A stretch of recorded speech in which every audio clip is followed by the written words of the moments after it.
ભાવનગરના કાળિયાબીડ વિસ્તારમાં રિદ્ધિ સિદ્ધિ મિત્ર મંડળ દ્વારા દર વર્ષની પરંપરા મુજબ ગણેશ ઉત્સવની ઉજવણીનું આયોજન કરવામાં આવ્યું છે।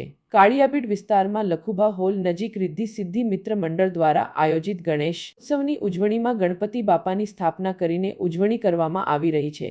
ત્યારે રાજકીય આગેવાનો સહિત મોટી સંખ્યામાં લોકો ગણપતિ બાપાના દર્શન કરીને ધન્યતા અનુભવી રહ્યા છે।